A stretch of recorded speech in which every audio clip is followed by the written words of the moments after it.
Olá, telespectadores da Teresópolis TV, programa Opinião. Estamos aqui mais uma vez para bater um papinho com vocês e conversar sobre o Brasil atual. O Brasil atual está difícil, né? Em alguns momentos a gente, às vezes, até sente um pouco de vergonha por tudo que está acontecendo.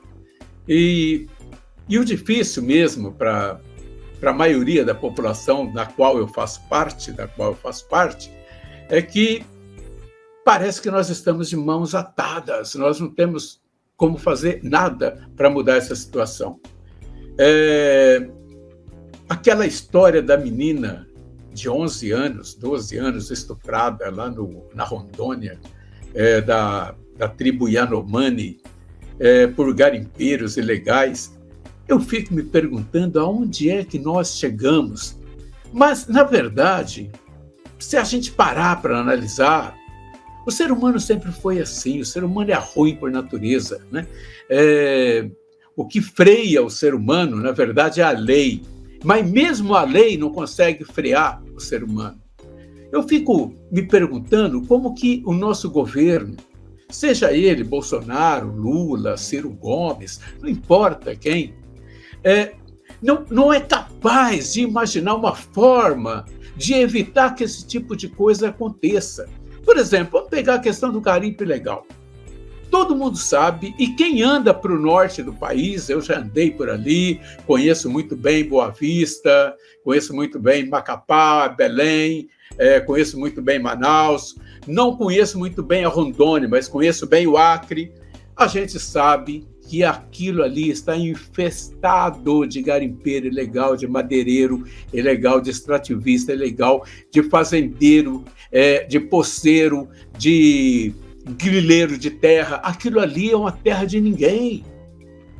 Mas será que os nossos governos, o federal e os estaduais envolvidos com isso tudo, não sabem disso? É só nós, o povo, ou quem anda por ali, que sabemos que está nessa situação?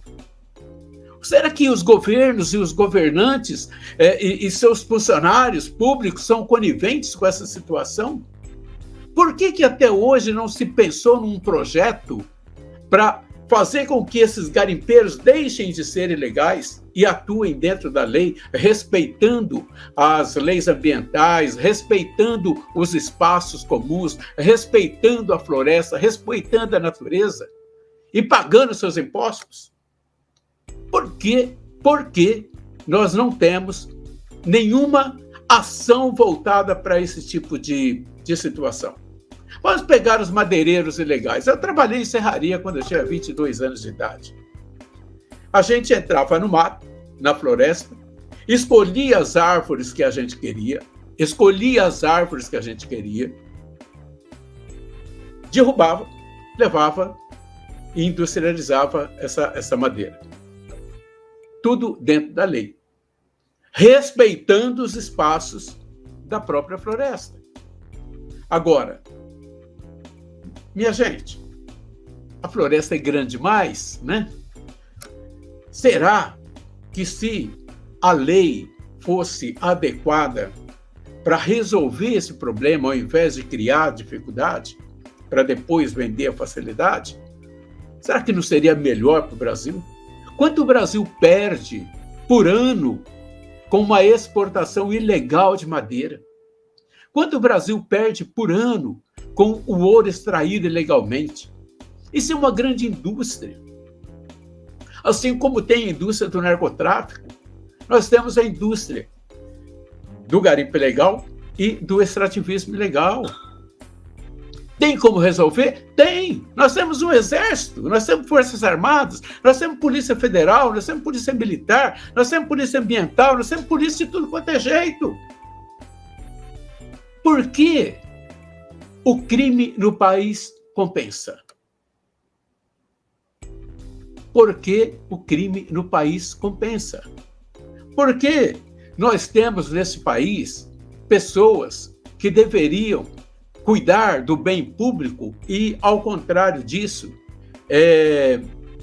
faz com que as coisas fiquem tão difíceis que as pessoas optem pela ilegalidade. Porque existe no Brasil algo chamado impunidade. E quando eu falo em impunidade, eu não estou falando do governo Bolsonaro, no governo do Lula, estou falando de tudo. Na política, é que a grande maioria da população não tem ideia de como é a política no Brasil. Se você passar uma semana, 15 dias no Congresso Nacional, conversando com deputados, conversando com assessores, você vai descobrir, infelizmente, que o Congresso Nacional, lá onde ficam nossos senadores e deputados federais, é um grande balcão de negócio. É um grande balcão de ilicitudes. É ali que se perpetram as piores coisas que podem acontecer com o nosso povo, com o nosso país. Falta seriedade para a grande maioria dos nossos deputados. A maioria deles está lá para arrumar a própria vida, para ficar rico, para enriquecer. E não é para enriquecer, para ele usufruir, não, é para ele, os filhos, os netos e os bisnetos. Se você analisar e pegar a maioria das biografias de senadores, deputados e governadores no país, nós vamos voltar no tempo e descobrir que a gente realmente vive em capitanias hereditárias. Isso aqui é uma extensão do Império Romano, da pior época do Império Romano, né? Onde cada governador ia para sua província tirar o maior proveito possível, passar uma parte para o governo e ficar com outra parte para enriquecer. Nossos deputados, a grande maioria dos nossos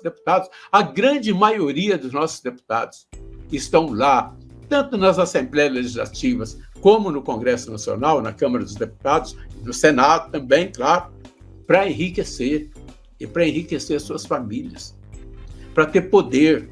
E esse poder vai passando de pai para filho, para avô, para o neto, para o bisneto, para o sobrinho, para o puxa-saco-mor. Porque tem os agregados. Isso aqui é família romana. Você tem o pai, o pater familias, né, que o doutor Júlio César Cogenotti, uma vez, dando aula sobre direito romano, explicou muito bem como funciona essa pirâmide, né? O pai, os filhos, os agregados, os amigos e os inimigos. Para os inimigos, lei. Para os amigos e para os agregados, benesses. E vai continuar sendo assim. A grande maioria do povo está, como sempre esteve, anestesiada, e não só anestesiada, mas buscando como sobreviver. Porque como nós, os trabalhadores, precisamos de emprego para levar comida para dentro de casa, nós não temos tempo para ficar olhando a televisão o dia inteiro e acompanhando nos jornais o que acontece com o que os nossos governantes fazem acontecer. Então, 70% da população brasileira e do mundo inteiro está preocupada com o dia de hoje e de amanhã. Porque quando você nasce em certas camadas ou castas da sociedade, você sabe que você só vai fugir dessa redoma ou se você ganhar na loteria, ou se você casar com uma mulher rica ou com um homem rico, que é outra loteria, claro. É todo mundo que tem esse privilégio de casar com rico, né? Porque de herança mesmo você não vai receber nada, você nunca teve, vai ter como, né? Então você tem mais do que brigar pela sua existência. E claro que no capitalismo, no liberalismo no qual nós estamos inseridos, de vez em quando um escapa da rede, né? Escapa e fica rico. E esse entre bilhões, acaba sendo o exemplo apresentado pelo sistema para que você... tá vendo? Fulano ficou rico, sabe? Ele achou um nicho de mercado e ficou rico. Você também pode. Claro, você pode. Mas nem sempre querer é poder. No socialismo, a situação é idêntica. Se você cair nas benesses do líder político do seu local, quem sabe você, né, cresce dentro do partido, cresce dentro da máquina governativa e tal. Então, minha gente, é com tristeza que eu digo para vocês o seguinte: vamos cuidar da nossa vida, Porque se nós dependemos dos nossos governantes, a esquerda e a direita, vai acontecer com a gente o que aconteceu com a garota Yanomami, que a Polícia Federal e o Ministério Público Federal estiveram lá e descobriram que não existe evidência nenhuma de que houve, nem ela acharam, nem o corpo dela foi achado. Porque ela, assim como nós, não existimos. Nós só existimos para pagar imposto e nós só existimos para ter esperança, uma esperança que nunca chega. Então, cuidemos de nossa vida e vamos torcer para que, com o nosso voto, que é a única arma que a gente tem, a gente possa mudar essa situação. Abraço a todos.